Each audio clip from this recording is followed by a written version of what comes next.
here we are, born to be kings, we're there. Oh no wait, we already did that intro. Man, it's already the 18th episode of Smash TV. Before we know it we'll be at 100 and maybe we'll get an equal amount of total views by then, haha. Thankfully these can also be found on TikTok where they get a wee bit more views, so it's not a total loss, cause despite my cold hard interior, robots have feelings too, you know. So why not show me some love and leave a like, subscribe or send me flowers or something.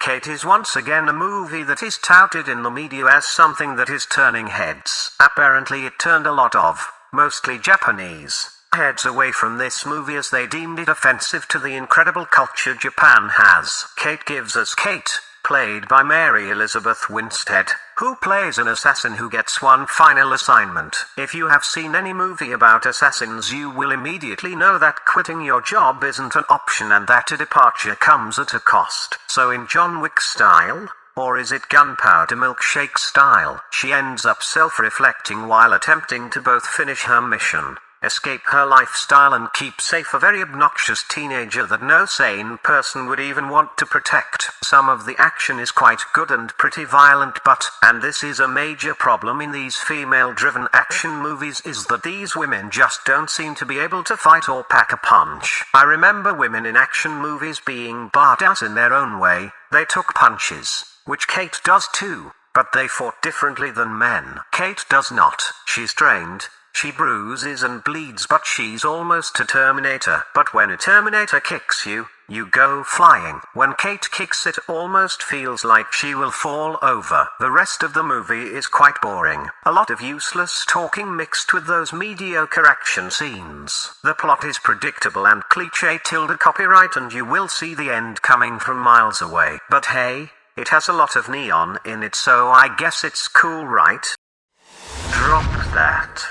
In Fleisch, a newlywed couple decide to sleep in a cheap motel for budgetary reasons. Quickly they find out, however, that ominous things are happening there. Her husband is kidnapped by an ambulance and she escapes. What happens next? Who can she trust? What are they doing to her husband? You will find out in this simple but effective low-budget campy thriller. At first sight, thanks to the title and the cult-like cover, you will think this movie is a gore fest, but there is no gore to be seen at all in this film. Fleisch is a simple movie, originally in German. It is a slight cult feel watching the dubbed film. Besides no gore, there's also no sexy time, no breasts, no dangling dongs, none of the stuff you would expect from an exploitation movie. It even ends on a specific note that feels weird but surprising. Spare Parts isn't a must-see movie, but it's special enough to give it a try. It's kind of like my first cult movie or my first exploitation movie. Check that. The Gauntlet brings us Clint Eastwood as Ben Shockley, an almost but not really dirty Harry in the Phoenix Police Department, who is tasked to fetch a criminal and bring him, or her, back to court to testify against the mafia. Quickly Shockley realizes that something is up and all doubt is removed in a quite comical shootout that leaves both our antagonists with a choice. The Gauntlet, one of Eastwood's directorial flicks, is a quite enjoyable movie. It has humor, so-called outdated stances on relations between women and men, some action, some romance, a broken bar, in short, a little of everything, so I'm quite sure plenty of people will enjoy this. Seeing Eastwood semi-reprise a role much like Dirty Harry is a bit jarring at first, but adds to the enjoyment due to the absolute epic nature of those movies. He's a flawed character you would just love to be, and is played of by Eastwood's then-girlfriend Sondra Locke, who is a feisty woman that doesn't allow anyone to walk over her and that makes her sexy as fuck. Whatever happens to the two is something for you to discover, but I can safely say that The Gauntlet is another must-see Eastwood movie. Smash that.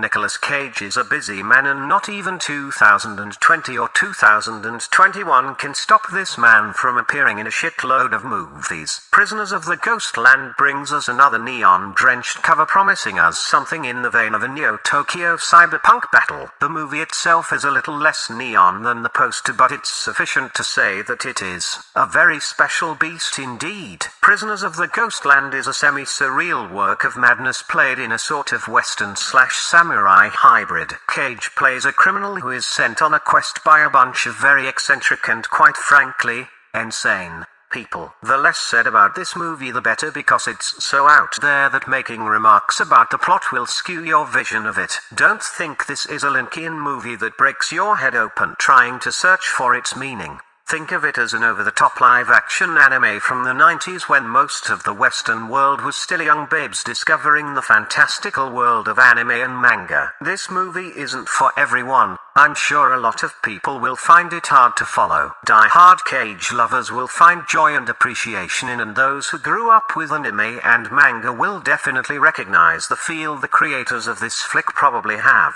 possibly, intended to put in here. I expected a little more from Prisoners of the Ghostlands, but as it stands it didn't disappoint me too much. Check that. Howard Phillips Lovecraft made something amazing when he created the mythos that made him, and others, famous. Since the Cthulhu mythos is in the public domain, creators all over the world are allowed to use most of the characters and concepts to create a story based on Lovecraft's stories. Unfortunately, this seems to be harder to achieve than one would think. The Deep Ones is yet another independent movie based on the Cthulhu mythos, where a Botox Barbie and Colgate Ken couple have a house-sitting vacation in a strange couple's home. Strange things happen, like the old guy watching Botox Barbie's boobies when she parades them in front of the window. Yes, very strange indeed. Who would even do that? Staring at boobies? So strange. Anyone with some notion of what Lovecraft is about will instinctively know where this story is going. I dare you. Leave me your plotline in the comments and I'm sure you'll know what this story is about. Probably you'll even be much more creative about it, cause this movie is void of it. The effects, plus everything else about this, is low budget and low effort. This could have been a great movie, but unfortunately it is not. I cannot recommend it though. For a true Lovecraftian movie, please check out The Void, In the Mouth of Madness, The Color Out of Space. Both versions that I have seen at least. Check my reviews for more on those, and even Event Horizon, and leave the Deep Ones to the depths of nothingness where it belongs. Drop that. A kind old man, who just happens to be a Vietnam vet, and his old dog go on a fun little fishing trip, until 3 teenage arseholes pop up and mercilessly kill his dog. The man seeks justice in a most composed manner, but stumbles upon a wall of denial. A man of principle faces those who have no moral compass or ethics of their own, and things escalate as they should. They don't escalate like John Wick escalated, but the way it happens, in a more realistic manner, is very satisfying. I was first informed of this movie on TikTok and I was immediately spoiled because I was looking for the name of the flick and ended up reading stuff. I'm glad to say that what I read was wrong, so if you happen to make the same mistake as me, do not worry. The movie does not end as they say. How does it end? Go watch it. You won't regret watching Red. It's an endearing tale of a man seeking justice for the senseless and needless death he had to witness during his life. Go watch it, but beware, you might need some tissues. Smash that. In Squid Game, a bunch of money-hungry people agree to participate in a game where the grand prize is about $40 million. The catch to this game, where old childhood plays are reenacted, are, however, as you might expect, of a quite deadly nature. Our main character, played by Lee Young-ji, has to weigh his future with that of the worth of his soul, the friendships made, and his conscience. Squid Game is tense, emotional, exciting and compelling, and yet another great Korean drama with comedic touches. Part Hunger Games, part Battle Royale, this Korean series offers a bleak yet colorful look into how far people will go for money. The visual representation with the colors and costumes and the usage of children's playground games versus murder and carnage is quite jarring and effective. Squid Game has become the #1 watched show on Netflix, riding high on the coattails of shows like Casa de Papel and Dark, and has already received the go for a second season that will probably milk it dry till there's nothing left. Smash that. Star Blazers, Space Battleship Yamato Seasons 1 and 2, named 2199 and subsequently 2202, are remakes of the 70s cartoon Battlestar Yamato, which already had a cult following. The reboot painstakingly and surprisingly upholds the old show and reinvigorates it with a new look that doesn't stray too far from the original concept, a novel idea that many forget to do these days. Keep what's good about the old and mold it into something both the old and young generation likes. Space Battleship Yamato is the story of the crew of the ship Yamato, a space battle cruiser that has the daunting task to save the human race and Earth from the tyrannical rule and destruction of an alien race. The first season deals with them traveling to a far system to get help from a mysterious entity in order to bring Earth back from the brink of death. This season feels a lot like the reboot of Battlestar Galactica, where a lonely ship battles against all odds. Even some characters are reminiscent of some of the characters of BSG. Let's not forget, however, that the original Battleship Yamato dates from 1974. Whereas the original Battlestar Galactica is 4 years younger. The second season takes us a couple of years after the ending of season 1, and an ally of Earth faces an opponent that poses a threat to the alliance between the worlds and ultimately the whole galaxy. Yamato is sent out to stop the threat. Star Blazers is a beautifully made remake that holds up against the original and improves on it. The story is a classic sci-fi story with plenty of 70s nostalgia put into it. The space battles reminisce of naval battles, which at times is quite staggering, especially when space is called the sea and we are literally diving into a sub-dimension with space submarines, but visually amazing. There is comedy, some sexual tension and visuals, and every single one of the characters have a soul. Personally, I found the first season to be the superior version,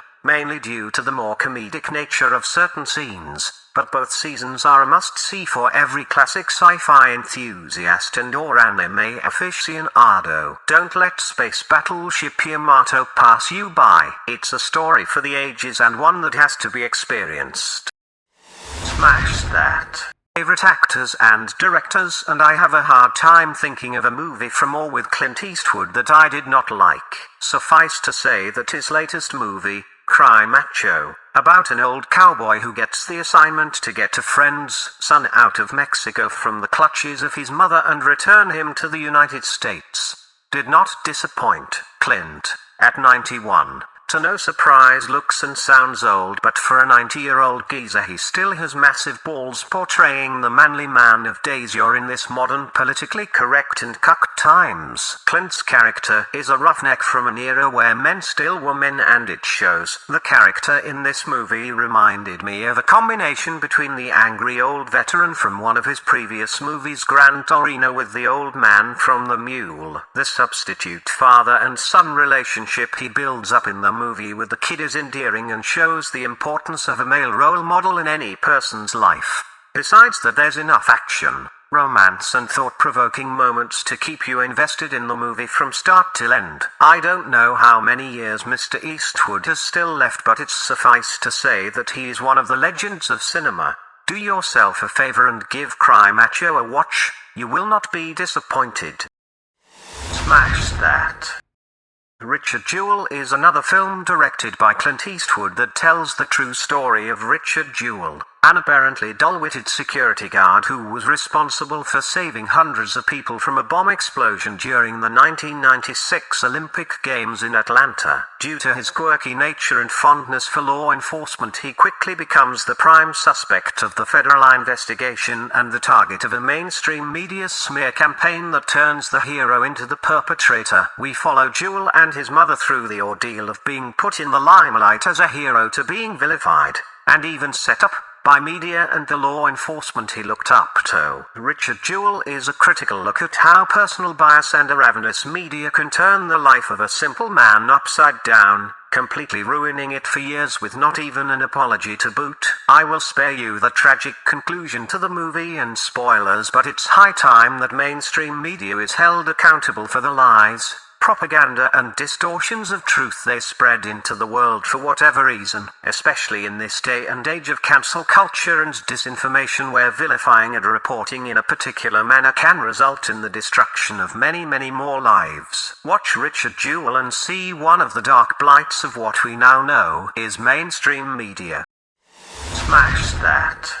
There you go. 3 excellent Clint Eastwood films, 2 excellent series, some Cajun insanity, a couple of endearing older movies and a bunch of mediocre modern shit, all coming together in yet another amazing episode of Smash TV with your equally amazing host, Robotron. We hope to see you again next time for another Smash TV, and don't forget to check out our sponsors site yitsalemons.com for nifty coloring boards and links to our Redbubble merch store. Oh, and while you're at it, like and subscribe or hire us for your graphic design or illustrative needs. Lusty, busty women in dire need of some manhandling may also apply, and billionaires with too much money can always deposit some of their crumbs in my bank accounts. Don't be shy. We're not shy either. Be seeing you.